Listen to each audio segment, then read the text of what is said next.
বিশ্ব এখন যেন দাঁড়িয়ে আছে বারুদের স্তূপে। সেই স্তূপের চারপাশে হাতে একের পর এক পরমাণু বোমা নিয়ে দাঁড়িয়ে আছে বিশ্বের পরাশক্তিগুলো।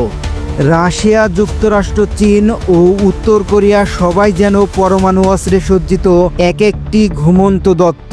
অস্ত্রের আধুনিকায়ন, একের পর এক পরীক্ষা, হুমকি পাল্টা হুমকি যেন গর্জে উঠেছে এক ভয়ঙ্কর ভবিষ্যতের পূর্বাভাস।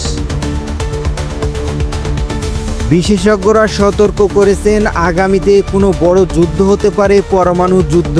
তাই অজান্তেই প্রশ্ন উঠেছে, পুরো মানবজাতিকে ধ্বংস করতে কতগুলো পরমাণু বোমা লাগবে। 1945 সালের কথা মনে আছে? জাপানের হিরোশিমা ও নাগাসাতে ফেলা হয় পৃথিবীর ইতিহাসে প্রথম পরমাণু বোমা। মাত্র কয়েক সেকেন্ডেই মুছে গিয়েছিল শহর, প্রাণ হারান কয়েক লাখ মানুষ, মাটি, পানি, বাতাস সব বিষাক্ত হয়ে যায়। কিন্তু ভয়ঙ্কর তথ্য হলো, বর্তমান সময়ে পারমাণবিক অস্ত্র সেই সময়ের তুলনায় কয়েক গুণ বেশি শক্তিশালী। এখন একটি মাত্র পরমাণুর বোমার ক্ষমতায় যথেষ্ট একটি দেশের অস্তিত্ব ধ্বংস করে দেওয়ার জন্য। আর যদি শুরু হয় পারমাণবিক যুদ্ধ, পুরো মানব সভ্যতায় হারিয়ে যেতে পারে ইতিহাসের পাতায়।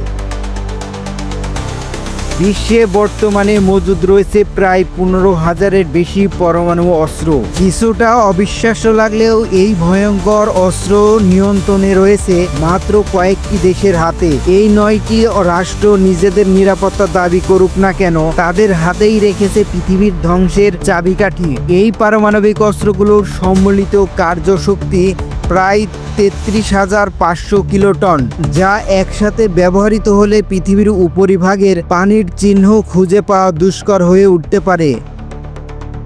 মাত্র এক বোতাম চাপলেই মানুষ সভ্যতা কয়েক মিনিটেই ইতিহাসে পরিণত হতে পারে। বিশ্বে মানুষের বসতির মাত্র 12.5% অঞ্চল, যা প্রায় 1,86,17,500 বর্গ কিলোমিটারের মতো। এই অঞ্চলে বসবাসরত কোটি কোটি মানুষ একটি পরমাণু সংঘাতের প্রভাবে মুহূর্তের মধ্যেই ক্ষতিগ্রস্ত হতে পারে।